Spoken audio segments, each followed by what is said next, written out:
Anki, probably the best flashcard study system there is to date. But it can be a little bit difficult getting started with Anki. But once you figure out how to use Anki, it can be one of the most powerful tools in your study. Here's an intro to Anki for those starting out. Let's get to it. So why Anki? If you're a student trying to learn a language or just a business professional, it can be helpful to you. Anytime you need to memorize something, Anki is built perfectly to fight the forgetting curve. Because when we learn something, from the initial time we learn it, we begin to slowly forget all of it. But each time we review, we bring back up the retention. And so Anki has an algorithm that's very complex, but basically someone figured out when we need to see something again in order to retain it. So now that you know why it's important or how it can be helpful, let's go ahead and jump into how to use Anki. There are 3 note types we're going to cover in this introductory video: the basic, close, and image occlusion. I'm going to go ahead and pull up just a beginning Anki page. Now, before we get here, let's go ahead and jump into how you would get to Anki in the first place. So we're just going to go ahead and open up our browser, go to Google, and then just type Anki.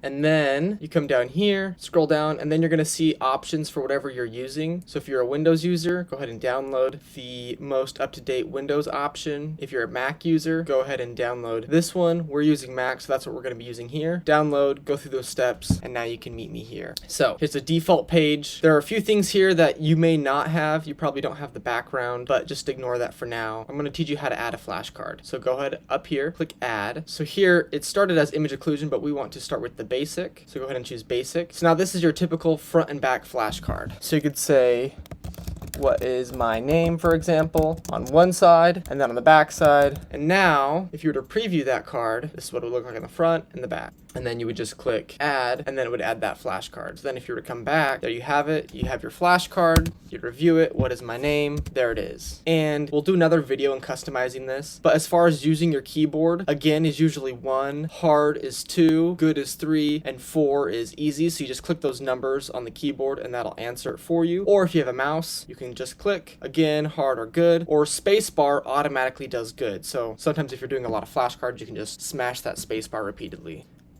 And now, let's teach you how to make a close. So you come back here, go to basic, and now click close.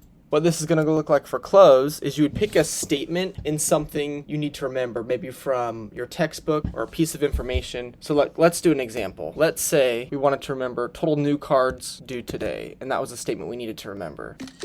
So you'll go ahead and paste that in, and then if this is the word you wanted to remember or whatever it was in your textbook, you go ahead and make that the flashcard. And what's really cool about close is you can make multiple cards at once. So if you want to make a second flashcard, you would do the same thing there. And all I'm doing here is you highlight the text you want to make, and you can click close, which is right here, close. Or you can click Shift Command C, and that also does it for you. And then put any information you need on the back. So maybe on the back you say, this is important because of X, Y, and Z, or whatever information you have from your textbook. Then you'll go ahead and click add, and that'll add 2 flashcards. So now we come back and we're studying. We now have the first flashcard and the second flashcard. Now, lastly, we're going to go ahead and do a image occlusion. So we'll go ahead and click add, image occlusion. And now we need to get our image. So let's say, for example, you want to do an image. So you go to Google. Let's say you need to memorize the GI tract. Okay, this image, for example. So you go ahead and copy the image. You go ahead and move over to make your image. And there's 2 ways you can go about it. One, you'll go ahead and click this here. And that pulls your image. Now all you have to do is block out the part you need to remember. So let's say you wanted to memorize mouth, esophagus, stomach, large intestine, small intestine, and rectum. And there's a few ways you can go about this. One, you can click hide all, guess one. What that's going to do is block them all off and then test you on one at a time. So we'll go ahead and do that. But then let's say you wanted to do one where it was hide one, guess one. This will show you all the answers but only block off one. So we'll show you what that looks like. Or you can go ahead, delete that. You can go ahead and select them all if you wanted to make one close and tie them all together. You select them all, you click that ties them all together, you make one flashcard, and then you can close that. Come back to your Anki, and now we've made 13 flashcards. Let me show you what those look like. So here, it's the hide all, guess one. So I flip over the one, it tests me on that one, all the way down. And now it's the same thing, except now we're only testing one at a time, showing the rest. See what that looks like. Or you can test them all at once. So there you have it. Alright, so that's how you make your basic, your close, and image occlusion flashcard. And just to know, there are a lot of ways you can use Anki. I'm hoping to put a few more out to give some more details on the specifics. But just remember, for your basic would be your typical paper type flashcard. You could have a question on the front or whatever it is, and then on the back. Your close would be if you're trying to make multiple cards at once or test that specific detail. I prefer using close just in general, making those simple flashcards to test faster. And image occlusion, you will also need, almost forgot, you will also need to download the image occlusion add-on. So there's a lot of add-ons, but the one you're going to need specifically to start image occlusion is your image occlusion enhanced. So to get an add-on, what you simply have to do is you come to tools, add-ons, get add-ons. It's going to have you type a code. So then you just have to go to image occlusion enhanced Anki first result. Then you would just come down here, you would take this code, you'd paste it in here, and then when you click OK, it would then add it. I already have it, so I don't need to do it again. But that's how you get your image occlusion. And at that point, you can then use the image occlusion to make your flashcard. The benefit of Anki is going back to that forgetting curve, is it determines when you need to see something again for you. I've used other things in the past like Quizlet back in undergrad, or actually more like high school. I used Quizlet in high school. Flashcards in general are very effective. What Anki excels at is when you're trying to retain something for macro retention, it determines when you need to see something again that it sticks in your brain. It's something that's difficult to figure out on your own, whether you are using paper flashcards or trying to use something like Quizlet. Anki takes care of that for you. And so you just have to set your settings right and then make your flashcard, and you can voice text it if you're on the Mac. That's just control twice, or type it in, and it makes making flashcards really easy. It's very easy to navigate, very organized. You can come to the browse field and find your flashcards. Also, let's not forget, another helpful thing is you can make study decks. So maybe you have a biology class, maybe you have a chemistry class,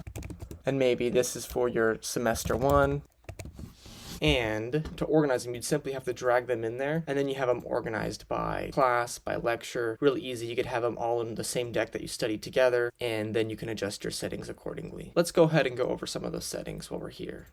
Here's the default it leaves you at. What you want is for your reviews, you always want to max it out. Because the only way Anki is going to work for you is if you are reviewing all the reviews you need to do that day. News, there's 2 ways to do this. One, you could pick a certain amount that you want to do per day, but I think what's best is to just max it out, and then whenever you learn something, you do it that same day, and then you're reviewing it. So what controls the number of news you're doing is the number of flashcards you make, just like if you're doing on paper. There's a lot of different opinions about the best way for the learning steps. What I find is most helpful for me is setting this to 25 minutes, setting this to 1 day, so 1D.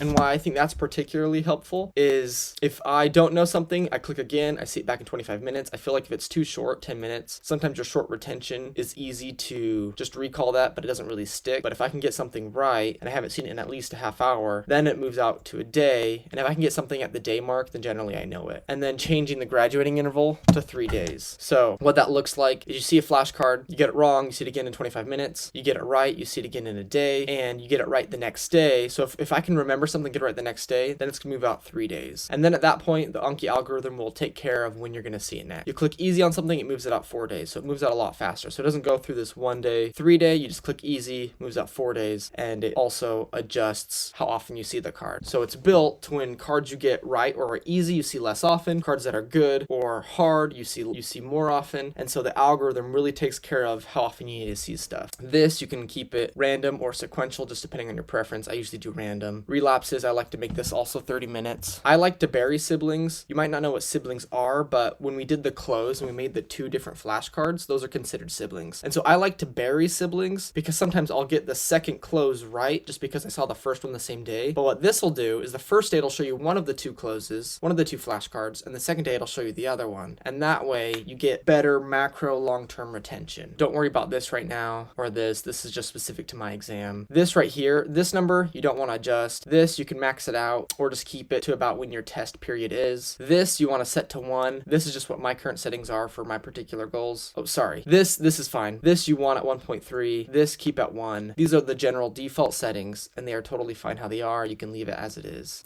There you have it. There's my decks for biology, chemistry for semester 1, an intro to Anki, and I hope you can like and subscribe. Please comment down below what you'd like to see in the next one, and thank you.